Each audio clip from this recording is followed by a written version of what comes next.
दिवसाची सुरुवात यशूबरोबर एक तरुण असतो आणि तो एक छोटासा व्यवसाय सुरू करतो आणि व्यवसाय सुरू केल्यानंतर हळूहळू तो मार्केटमध्ये आपला मालसुद्धा विकतो.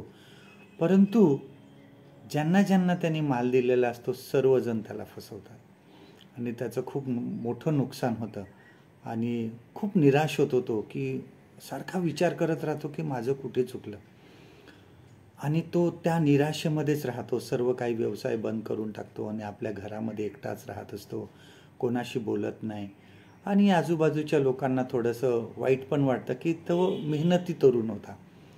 मग त्या ठिकाणी एक वयस्कर अनुभवी मनुष्य येतात त्या गावातले आणि त्याला समजावतात की अपयश तुला आलेलं आहे, परंतु जर तुला काहीतरी शिकायचं असेल त्यामधून तर आपल्या जस्ट गावाच्या बाहेर एक साधू आहेत, ते त्यांच्या लहानशा झोपडीमध्ये राहतात, तू त्यांना भेट. आणि तो तरुण त्यांचं ऐकतो आणि त्या गावाच्या बाहेर पायवाटेने तो त्या साधूच्या झोपडीकडे जातो. साधूला भेटून तो सर्व काही सांगतो की व्यवसाय मी कसा केला, माझं काय चुकलं, मी कसा फसवलो गेलो, आता मी निराश झालेलो आहे, कुठल्या गोष्टीमध्ये माझं मन लागत नाही. आणि साधू हे सर्व ऐकून घेतात आणि त्याला सांगतात की ठीक आहे, तू एक काम कर, हे मडकं घे आणि इथून पायवाट आहे आणि जवळच नदी आहे, तिथून हे मडकं भरून माझ्यासाठी घेऊन ये. आणि मग तो तरुण जातो, नदीवर पोचतो आणि ज्यावेळेस तो मडकं बुडवतो त्यावेळेस त्याचं 2-3 ठिकाणाहून पाणी पडायला लागतं, कारण त्या मडक्याला 2-3 ठिकाणी चिरा पडलेल्या असतात. आणि तो विचार करतो की हे कसं काय साधूंनी मला दिलं, परंतु तो हे मडकं भरतो आणि घेऊन येतो. परंतु येता येता त्या मडक्यातलं पाणी सांडत असतं, त्या चिरेमधून पडत असतं आणि तो त्या साधूकडे येऊपर्यंत ते मडकं रिकामं झालेलं असतं. आणि तो साधू सांगतो काही हरकत नाही, पण मडकं बदलणार नाही, रोज या ठिकाणी यायचं आणि रोज ह्या मडक्यातून मला पाणी घेऊन यायचं. आणि असे काही दिवस तो तरुण अगदी मनापासून ते करतो.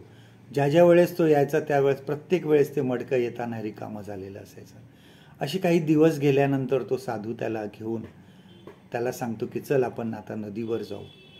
आणि नदीवर जात असताना ज्या पायवाटेने तो नदीवर जायचा त्या वाटेने दोन्ही बाजूला फुलं बहरलेली होती.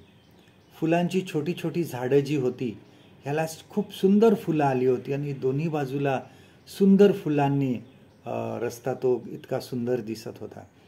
आणि साधूंनी सांगितलं की ही सुंदर फुलं का बहरली आहेत तुला माहीत आहे का, की जे तू पाणी रोज घेऊन यायचं त्याच्यातलं जे पाणी खाली पडायचं झिरपायचं ते सर्व ह्या झाडांना मिळायचं आणि ह्यामुळे ती झाडं बहरली आहेत.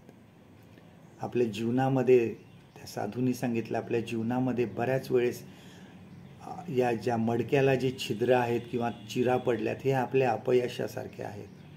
अपयश असतं परंतु त्यामधून काही ना काहीतरी फायदा होतो आपल्याला.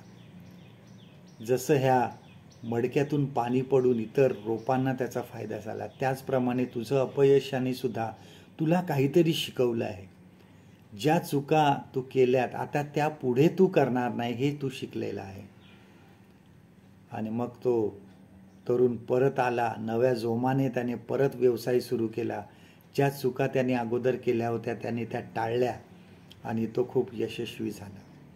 आपल्या जीवनामध्ये सुद्धा बऱ्याच वेळेस आम्ही चुकतो, आम्ही पाप करतो आणि त्या निराशेमध्येच आम्ही जीवन जगत असतो की मी काहीतरी चूक केलेली आहे, मी पाप केलेलं आहे आणि आता मी काय करू शकत नाही जीवनामध्ये, असा विचार करून मनुष्य निराशेमध्ये निघून जातो. परंतु तसं करू नका, देवाकडे वळा, देवाकडे वळा. बघा एक एडिसन म्हणून खूप मोठा शास्त्रज्ञ होऊन गेला. त्यांनी 1000 चुका केल्या होत्या आणि ज्यावेळेस त्याला लोकांनी विचारलं की तू 1000 चुका केल्यात, तो बोलला ठीक आहे मी 1000 चुका केल्यात, परंतु आता मला 1000 मार्ग माहीत आहेत की ज्यांच्यामुळे म्हणजे मी ह्या चुका करू नये अशा मला 1000 मार्ग आता मला माहीत आहेत. चुका आपल्या हातून होतात, पाप होतं, परंतु त्यामधून शिका, त्यामधून बाहेर या देवाची क्षमा मागा, देवाकडे पश्चाताप करा, त्यातून काहीतरी शिका आणि पुढे जा. आजचं देवाचं वचन आपल्यासाठी हे आहे, नीतिसूत्र ह्याचा 28वा अध्याय 13वा वचन, प्रोव्हर्ब्स चॅप्टर 28 अँड वर्स 13. जो आपले दोष झाकितो त्याचे बरे होत नाही, जो ते कबूल करून सोडून देतो त्याचवर दया होते. परमेश्वर करो आजचा दिवस तुमचा आशीर्वादित करो.